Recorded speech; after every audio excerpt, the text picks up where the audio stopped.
Society और chit fund company की जानकारी पाने के लिए सब्सक्राइब करें हमारे चैनल को। साथ के साथ हमारी बेल आइकन का बटन दबाएं ताकि हमारे द्वारा बनाई गई हर एक लेटेस्ट वीडियो पहुंचे सबसे पहले आपके पास। तो चलिए दोस्तों, चलते हैं न्यूज़ की ओर कि आज की बड़ी खबर क्या है।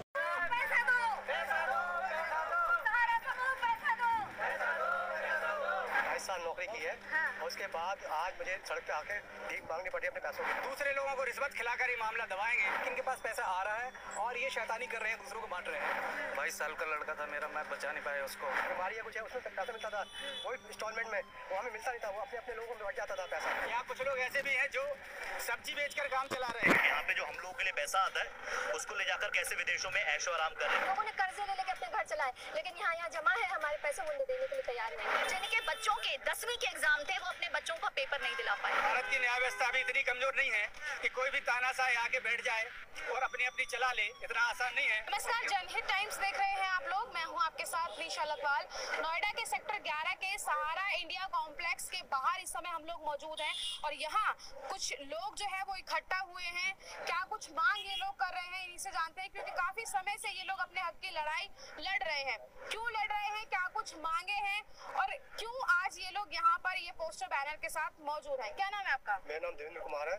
मैंने यहाँ 22 साल नौकरी की है। हाँ। और उसके बाद आज मुझे सड़क पे आके भीख मांगनी पड़ी अपने पैसों के लिए। क्यों ऐसा करना पड़ा? ऐसा इसलिए पढ़ना पड़ा, मैं कोर्ट केस किया हुआ मैं 3 साल से और वहाँ जज नहीं है, 1 साल से जज नहीं है। देखिए सेक्टर 53 में कंजनजंगा बिल्डिंग में, ठीक है, कोर्ट का ऑफिस है, लेबर कोर्ट। वहाँ 3 साल से 2021 में रिटायर हुआ था यहाँ से और आज 2024 हो गया है। उसमें 1 साल तक मेरे पास पैसा लेने के लिए वहाँ जज नहीं है और 3 साल से मेरा केस चल रहा है। ठीक है, आप ये देखिए कि आपका जो मेरा पैसा मेरे को आज सारा कॉम्प्लेक्स में आगे दोबारा से मेरे पास दोबारा आना पड़ रहा है कि मेरा पैसा वापस दो। मेरा बैकलॉग 10 लाख से ऊपर है और नहीं मिल रहा, बताइए, जबकि मेरे बच्चे छोटे छोटे हैं। कितने समय हो गया था आपको यहाँ पर काम? 22 साल नौकरी की मैंने, 22 साल 98 में ज्वाइन किया था मैंने। आज 2021 में रिटायरमेंट थी और 22 साल में नौकरी करने के बाद आज सड़क पे पैसा मांगना पड़ता, जो कि मेरी सैलरी का पैसा है। तो इतने सालों से आपको कुछ भी नहीं मिल रहा था? कुछ नहीं, मैं 2014 से 2021 तक का जो अमाउंट है वो इकट्ठा होकर 10 लाख से ऊपर चला गया था। अच्छा, ठीक है, वो आप पैसा इतने सालों तक किसका इंतजार कर रहे थे? मैं इसलिए मैं बेसिकली क्या, जो रिटायरमेंट के बाद ही पैसा मिलता है, पैसा तो ऐसा मिलेगा नहीं। हर बार लालच दिया जाता है कि जब बीमारी है कुछ है उसमें पैसा मिलता था, वो इंस्टॉलमेंट में, वो हमें मिलता नहीं था, वो अपने अपने लोगों में बढ़ जाता था पैसा, हमें मिलता ही नहीं था।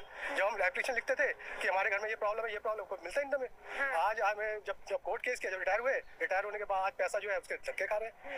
वहाँ जज ही नहीं है, बताइए, जज नहीं और ना होने के कारण पैसा नहीं मिल रहा, ये है। लेकिन आज के समय की अगर बात की जाए, अगर 1 महीने भी किसी की सैलरी पेंडिंग हो जाती है तो एम्प्लॉय जो है वो कंपनी में जाता ही नहीं है, लेकिन आप सालों तक बिना सैलरी के काम करते रहे, ऐसा क्यों? देखिए, हम लोग सहारा श्री की बहुत इज्जत करते थे और हमारे सारे लोग सहारा श्री की बहुत इज्जत करते थे। उन्होंने कई बार आश्वासन दिया कि 6 महीने में दे देंगे, 9 महीने में दे देंगे, 12 महीने में दे देंगे और उन्होंने व्यक्तिगत भी कई बार उनके रिश्तेदारों ने फोन करके निवेदन किया कि आप लोग काम करते रहिए, हम आपका दे देंगे। और सहारा श्री अगर होते तो वो हमारी पीड़ा जरूर सुनते। हम उनके परिवार से निवेदन करेंगे कि इस मामले में 40-50 पत्रकार जो आए हुए हैं उनका लगभग 50% पैसा एक ही मुश्त में दिया जाए। उसके बाद बाकी लोगों का पैसा और बाकी 50% पैसा हम किस्तों में लेने के लिए तैयार हैं। और अगर सहारा मालिक अपने झूठे मैनेजरों को ले जाकर हमको हमारी बात दबाएंगे और दूसरे लोगों को रिश्वत खिलाकर ये मामला दबाएंगे तो उनका ये पैसा भी लड़ेगा और हम लोग ब्याज की भी मांग करेंगे आगे जाके। हम लोग सहारा परिवार की इतनी इज्जत करते हैं कि आज हम लोग ब्याज नहीं मांग रहे हैं, हमारा पेमेंट 7 दिनों के अंदर दिया जाए। और जहां तक आपने बताया कि 1 महीने सैलरी में कर्ज हो जाता है, तो हम लोगों के पास 11 लाख, किसी के ऊपर 12 लाख, 13 लाख रुपए कर्ज है, किसी के ऊपर 6 लाख और 6-6, 7-7% का हम लोग ब्याज भरते हैं। और हम लोग की EMI जितनी सैलरी आती है उसका लगभग 40% पैसा पुराने कर्जों में जाता है, जो सहारा की समझ। यहाँ कुछ लोग ऐसे भी हैं जो सब्जी बेचकर काम चला रहे हैं, कहने को पत्रकार हैं। कुछ लोग ऐसे भी हैं जिन्होंने चाय का ठेला लगा रखा है। कुछ लोग ऐसे भी हैं जो यहाँ आ नहीं पा रहे हैं, भोपाल में बैठे हैं, पटना में बैठे हैं और अपनी बात रखने के लिए उनके पास टिकट के पैसे भी नहीं है। तो सहारा मालिकों से निवेदन है कि बीच में आप अपने PA के माध्यम से बात करिए और हम लोग आपके साथ हैं और हमारा पैसा दीजिए। क्या उम्मीद है कि इतने सालों तक नहीं मिला तो आगे मिल जाएगा? देखिए, उम्मीद तो है ही और उम्मीद में इसलिए उम्मीद बढ़ गई है, क्योंकि गवर्नमेंट ऑफ इंडिया इसमें इंटरफेयर ऑलरेडी पहले से कर रही है। स्टेट गवर्नमेंट ने भी इनको डायरेक्शन दिया है कि आप इसको जल्दी में जितनी जो मीट आउट करिए, तो इसलिए ये मान के चलिए कि इनको देना तो पड़ेगा। और क्योंकि अभी तक तो हम लोग खुद ही शांत बैठे हुए थे, हम लोगों ने कभी डिमांड नहीं की थी कि हमें पैसा आप दीजिए, लेकिन जब ये जानकारी मिल गई है कि इनके पास पैसा आ रहा है और ये शैतानी कर रहे हैं, दूसरों को बांट रहे हैं, तो अभी शैतानी तो नहीं चलेगी ना। हम लोग भी रिपोर्टर ही हैं और यहीं से निकले थे और कनेक्शन तो ऑल ओवर बहुत बड़े बड़े लेवल पे है। तो इसलिए आज इनको सिर्फ क्योंकि हमारे अभिभावक भी रहे, कई लोग यहाँ हैं जो जिनके साथ हमने काम किया है, लेकिन अब उनकी शैतानी शक्ल जो है वो दिखने लगी है, तो कितने दिनों तक अब इनको हम सहेंगे। तो ये आज की चेतावनी है, बढ़ा देंगे, क्योंकि हमें पता है कि कहां से पैसे आ रहे हैं और कैसे कैसे ये पैसे दूसरे जगह इन्वेस्ट कर रहे हैं, डाइवर्ट कर रहे हैं, तो इसलिए बड़ी मुश्किल हो जाएगी इनके लिए। तो आज हमारी चेतावनी है। कविता कुछ कहना चाहते हैं? हाँ, महीने भर काम करते हैं, तब 1 तारीख से 10 तारीख के बीच जब भी सैलरी का टाइम होता है, जब वो सैलरी आती है तो एक उम्मीद बनती है कि सैलरी आएगी, तो पूरे महीने का एक डाटा जो है वो इंसान सोच के रखता है कि मैं यहाँ जो सैलरी आएगी वो खर्च करूंगा, लेकिन सालों से सैलरी नहीं आ रही है, कैसे घर चल रहा है? बहुत मुश्किल से मैम, बहुत मुश्किल। एक दिन हमने ऐसे निकाले। मेरे साथ तो बहुत बड़ी ट्रेजेडी हुई थी। मेरा बेटा हॉस्पिटल में एडमिट था, बीमार था, कोविड का टाइम था, हॉस्पिटल जाना कोई कन्वेंस नहीं, कुछ नहीं, ऊपर से पैसे नहीं मिलते थे, बहुत परेशान रहते थे। यहाँ पे फ़ोन करके एप्लीकेशन लगवाते थे, लेकिन कोई मेडिकल पे कुछ नहीं मिलता था, बहुत महीनों बाद मिलता था। 22 साल का लड़का था मेरा, मैं बचा नहीं पाया उसको। यहाँ पे बहुत सारे लोग ऐसे हैं जिनके साथ इस तरह की ट्रेजेडी हुई है। ये बात आपने कंपनी को बताई थी? कंपनी को सब सारे डॉक्यूमेंट्स दिए, हॉस्पिटल के पेपर दिए, हॉस्पिटल में बेटे के एडमिट हुए के सारे फोटोज दिए हैं, लेकिन उसके बाद भी कुछ नहीं। आपके साथी जो हैं वो शिवर कर रहे हैं, वो घबरा रहे हैं, लेकिन उसके बावजूद भी कंपनी के जो बड़े अधिकारी हैं जिनसे आप मांग कर रहे हैं, उनके कानों पे जू नहीं रहे। देखिए, बहुत सारी चीजें हैं, ये सहारा का ही मान है कि हम नाम लेकर बात नहीं कर रहे, लेकिन ये जानकारी हम सबको है कि वो यहाँ पे जो हम लोगों के लिए पैसा आता है उसको ले जाकर कैसे विदेशों में ऐशो आराम कर रहे हैं। मैं नाम नहीं ले रहा हूँ, क्योंकि सिर्फ और सिर्फ मान सम्मान सहारा का है, लेकिन अगर आप हमारे आत्मसम्मान के साथ खिलवाड़ करेंगे तो फिर हम उसमें भी पीछे नहीं हटेंगे। आपने 2-3 सवाल यहाँ पर पूछे, क्योंकि हम भी मीडिया से जुड़े हैं, लोगों से बात करते हैं, संवाद करते हैं। आपने पूछा कि लोग 1 महीना सैलरी नहीं आती फिर भी आप लोगों ने यहाँ पर काम कैसे किया, क्योंकि सहारा हम लोगों के लिए संस्थान नहीं था। हमने कभी सहारा श्री का पूरा नाम लिया ही नहीं आज तक। हमारे लिए सिर्फ सहारा श्री थे, वो सहारा श्री है, सहारा श्री रहेंगे। और हमें बार बार इस बात का आश्वासन मिला था कि अभी परिस्थितियां ठीक हो जाएंगी। यहाँ पर बहुत सारे लोग, आप लोगों को याद ही होगा कि आप लोगों ने तो छोटा अमाउंट भी दिया था सहारा श्री के लिए, बॉन्ड्स आप लोगों को मिले थे। जब कब सैलरी नहीं आ रही थी तब भी ये मान सम्मान भावना, ये प्रेम था सहारा के लिए, सहारा श्री जी के लिए, स्वप्ना जी के लिए। आज भी हम सब उनका मान सम्मान कर रहे हैं, लेकिन प्लीज हम इस चीज की उम्मीद कर रहे हैं कि कम से कम आप हमारी तरफ तो देखिए। ये आपने रोहित भाई जिसका आप जिक्र कर रहे हैं, ये परिस्थितियां, जब मुझे बात पता चली मैं खुद शॉक था। मैंने कहा भाई ऐसा हो गया, और किसी ने कोई सुध नहीं ली। रोहित अकेले ऐसे नहीं है, ऐसे बहुत है, यही मैं बताना चाहता हूँ। ऐसे बहुत सारे दुख दर्द हैं, बहुत सारे लोग ऐसे थे कि जिनके घर में डेथ हो गई, अंतिम संस्कार के लिए पैसे नहीं, अंतिम संस्कार के लिए पैसे नहीं, और तब अंदर से आते थे चलो ठीक है अब तो मर गए ना, अब क्या करना है, पैसों का इलाज के लिए पैसे चाहिए। लेकिन आपके साथी कह रहे हैं कि अभी भी प्रेम है, वो हमारे लिए सहारा श्री थे, हैं और रहेंगे, लेकिन इस प्रेम का फल क्या मिल रहा है आपको? सड़कों पर खड़े हैं आप। बिल्कुल सही कह रही हैं आप, बिल्कुल सही सवाल है कि इस प्रेम का क्या मतलब हमें अब तक क्यों दिखा रहे हैं। लेकिन सच्चाई है कि प्रेम, जब हम लोगों ने सहारा में यहाँ पे ज्वाइन किया और हमारे साथी ने जैसा कहा कि हमारे लिए एक अंदर श्रद्धा थी, सहारा श्री के लिए बहुत स्नेह था लोगों में, क्योंकि उन्हें हमने हमेशा देखा अपने एम्प्लॉयज के लिए सोचते हुए।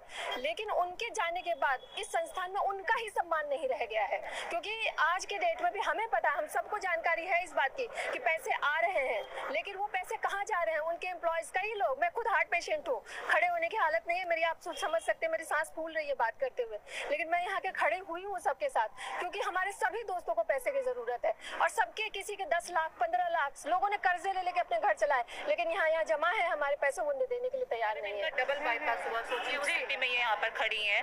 और जो कि आपने सवाल पूछा कि हम लोगों ने इतने सालों तक इंतजार क्यों किया, जैसा कि सबने यहाँ पर कहा ना कि सहारा श्री का चेहरा हम लोग देखते थे और उनके नाम को लेकर के वो सम्मान था। हकीकत में आज भी उनके मरणोपरांत भी हम सहारा श्री कहते हैं। उन्होंने सहारा समूह को सिर्फ अपने कर्मचारियों के रूप में नहीं देखा, वो कहते थे ये मेरा परिवार है। इस वजह से ये परिवार के सारे लोग आज भी इकट्ठा हैं और आज भी यहाँ पर नारेबाजी करते समय सोचते हैं कि कहीं कुछ ऐसा ना निकल जाए जहन से जो सहारा को अपमान करने वाला हो। लेकिन मैडम अब ये लगता है कि शायद सहारा श्री के जाने के बाद यहाँ पर जो लोग बैठे हैं वो सहारा श्री की जो सोच थी ना उसको भी दफन कर चुके हैं। तो अब आप लोग क्या करेंगे आगे? मैडम यहाँ पर देखिए अभी लोग इकट्ठा हो रहे हैं और ये सिर्फ कुछ लोग हैं जो आज आपको दिखाई दे रहे हैं, क्योंकि जैसा कि कुछ लोगों ने बताया कि पूरे देश भर में लोग हैं जो पत्रकार भी थे। सहारा समय भी एक बड़ा ग्रुप रहा, सहारा का अखबार भी चलता है और सब आंदोलनरत हैं, सब कोशिशें कर रहे हैं। हम अदालत तक भी जाएंगे, यूपी के सीएम से हम इल्तिजा कर रहे हैं, क्योंकि देखिए लखनऊ में ही सहारा शहर रहा है और वहाँ के जितने भी आला अधिकारी हैं वो मुझे नहीं लगता कि उनके संपर्क से दूर होंगे। एक शायद संदेश दे दें तो यहाँ जितने लोग उम्मीद लगाए बैठे हैं ना, एक बार में उनका पैसा हो जाएगा। हम ये कह रहे हैं कि ठीक है आप एक बार में नहीं दे पा रहे, आप एक प्लान तो लेकर के आते। यहाँ कई बार चक्कर लगा चुके हैं और चक्कर लगाने के बावजूद अपने अस्पताल के हम लाखों के बिल दिखाते हैं और इससे ज्यादा क्या शर्मसार करने वाली स्थिति होगी कि हमारे लाखों के बिल देखने के बाद कोई कहता है अच्छा अगले महीने के प्लान में, नहीं तो उसके अगले महीने। आज अगर हम मर रहे हैं, आज अस्पताल में हमारा कोई अपना है, दवाइयां उसे आज चाहिए और सोचिए हमारी मेहनत का पैसा है, हम भीख थोड़े मांग रहे हैं। अपने कई लोग ऐसे जिन्होंने अपने बच्चों के नाम कटा दिए, गैप करा दिया क्योंकि स्कूल की फीस नहीं दे पाए। कोरोना काल में ठीक है कुछ समय तक क्योंकि स्कूलों को भी निर्देश था कि बच्चों को आप हटा नहीं सकते, लेकिन उसके बाद जब कोरोना काल खत्म हुआ तो स्कूलों ने फीस बढ़ा दी और लोग अपने बच्चों की फीस नहीं जमा कर पाए। मैं ऐसे यहाँ पर कई लोगों को जानती हूँ जिनके बच्चों के 10वीं के एग्जाम थे, वो अपने बच्चों को पेपर नहीं दिला पाए और हर एक अधिकारी को मालूम है अंदर भी कई बार आंदोलन हुए हैं। ये बात अलग है कि सड़कों पर वो आंदोलन लाने में हमें भी हिचक महसूस हुई कि इस संस्थान में हमने सालों दिए, लेकिन इस संस्थान के अब जो लोग मौजूद हैं जो यहाँ पर तमाम स्थितियों सोसाइटी और चिटफंड कंपनी की जानकारी पाने के लिए सब्सक्राइब करें हमारे चैनल को, साथ के साथ हमारी बेल आइकन का बटन दबाएं ताकि हमारे द्वारा बनाई गई हर एक लेटेस्ट वीडियो पहुंचे सबसे पहले आपके पास। तो चलिए दोस्तों चलते हैं न्यूज़ की ओर कि आज की बड़ी खबर क्या है।